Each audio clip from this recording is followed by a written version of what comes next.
kerusakan, gunung meletus, Saat ini polusi, 97% wilayah banjir, Indonesia sedang kekurangan memasuki air, periode Menurut musim penelitian, kemarau. diperlukan jutaan Tanah tahun longsor, untuk Bulan menyembuhkan Agustus dan polusi September udara, diprediksi air, dan merupakan tanah puncak agar dapat periode normal musim kembali. kemarau tahun ini. Sektor industri dan asap Kepala Sub udara Bidang terpapar Analisis gunung dan meletus Informasi ini Badan sekali Badan Hutan adalah sumber daya alam yang strategis. Geofisika Dan BPBD Indonesia Banjir merupakan di negara dengan Bali hutan hujan tropis terluas Sungai ketiga dan setelah Brazil dan Kongo. telah dijunjung oleh Forest Watch Indonesia mencatat terdapat 82 juta hektar luas daratan Indonesia yang masih tertutup hutan. yang penting bagi Dan tumbuhan. 3/4 Hal ini diantaranya berada dikarenakan di di daratan wilayah Papua dan tersebut sudah Kalimantan. tidak ada hujan.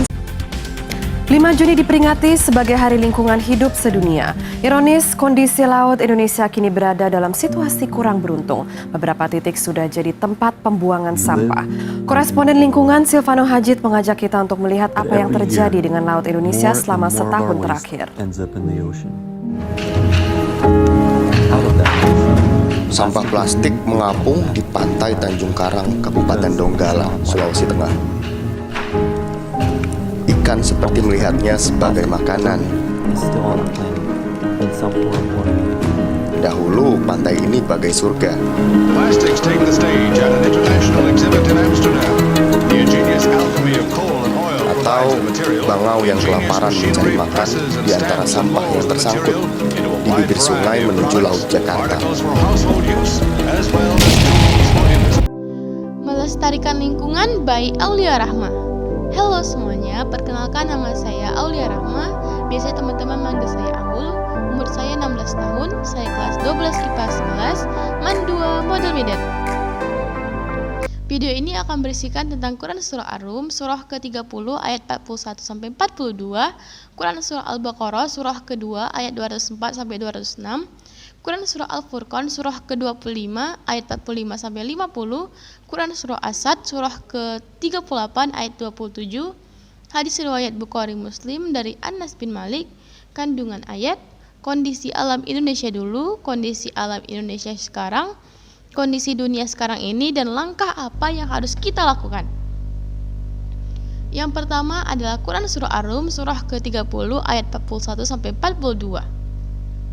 Yang memiliki arti yaitu telah nampak kerusakan di darat dan di laut disebabkan karena perbuatan tangan manusia, supaya Allah merasakan kepada mereka sebahagian dari akibat perbuatan mereka agar mereka kembali ke jalan yang benar.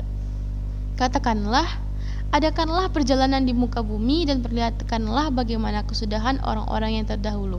Kebanyakan dari mereka itu adalah orang-orang yang mempersekutukan Allah. Kandungan dari ayat ini adalah menceritakan tentang Allah menunjukkan dalam ayat ini bahwa telah terjadi kerusakan di bumi, baik itu di darat maupun di laut. Kejadian-kejadian di alam itu membuat ketidakseimbangan alam seperti perubahan musim, cuaca yang ekstrim, kemarau yang berkepanjangan yang menyengsarakan manusia.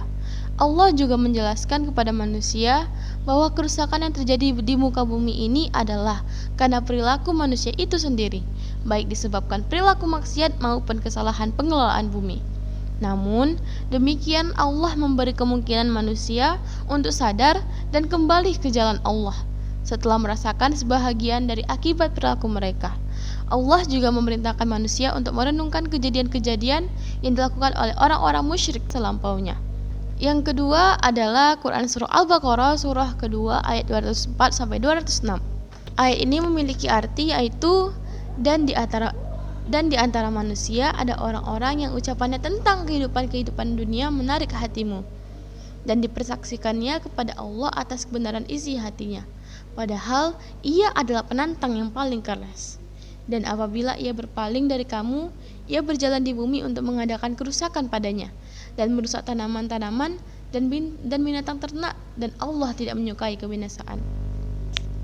Dan apabila dikatakan kepadanya, bertakwalah kepada Allah, bangkitlah kesombongannya yang menyebabkan berbuat dosa, maka cukuplah balasannya neraka jahanam, dan sungguh neraka jahanam itu tempat tinggal yang seburuk-buruknya. Kandungan dari Quran Surah Al-Baqarah, Surah kedua ayat 204-206 ini adalah tentang peringatan kepada kita semua untuk selalu berbuat baik di muka bumi ini, tidak berbuat munafik dengan hanya menentang sesuatu di mulut saja, tapi juga dilaksanakan.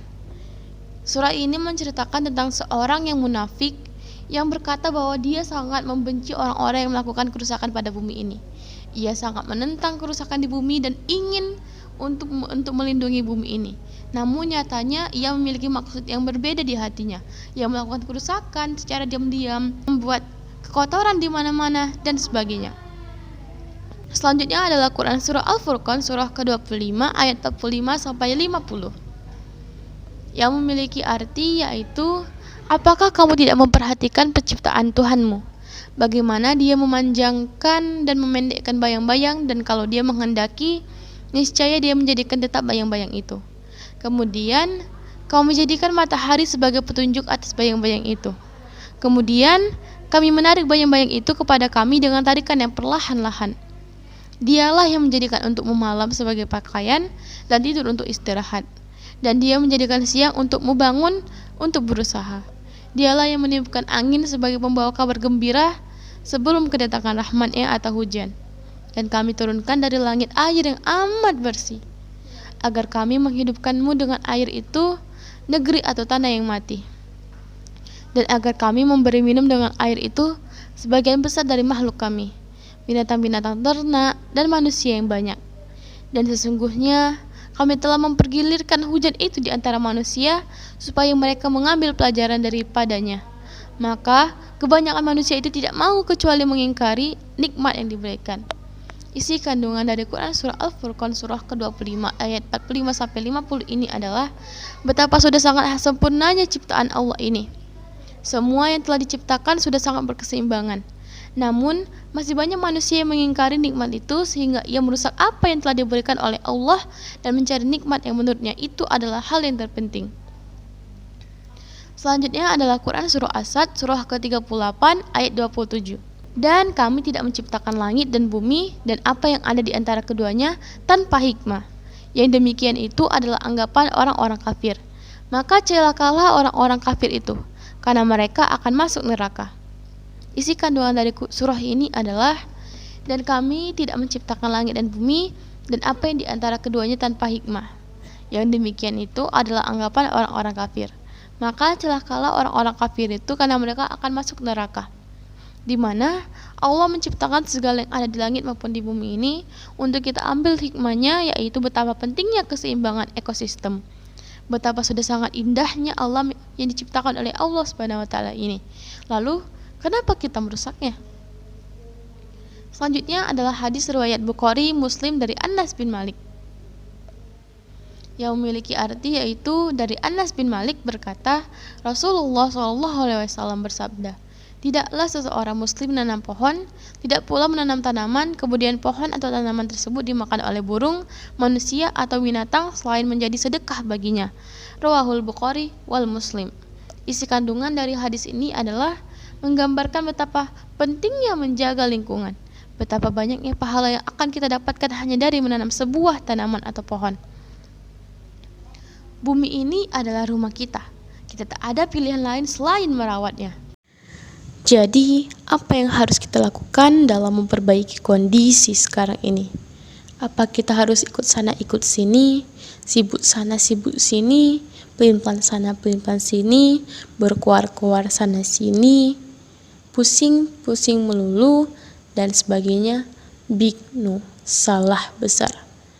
Yang harus kita lakukan adalah melihat dari myself atau diriku sendiri, di mana kita melakukan sebuah langkah kecil dalam memperbaiki lingkungan ini, sebuah langkah kecil dalam memperbaiki polusi udara sekarang ini, sebuah langkah kecil dalam menanam suatu pohon, sebuah langkah kecil dalam mengurangi sampah plastik atau sampah yang merajalela, dan sebuah langkah kecil itu akan menjadi sebuah langkah besar yang pasti yang menghasilkan lingkungan yang indah asri seperti yang sudah dijelaskan dalam Quran dan hadis.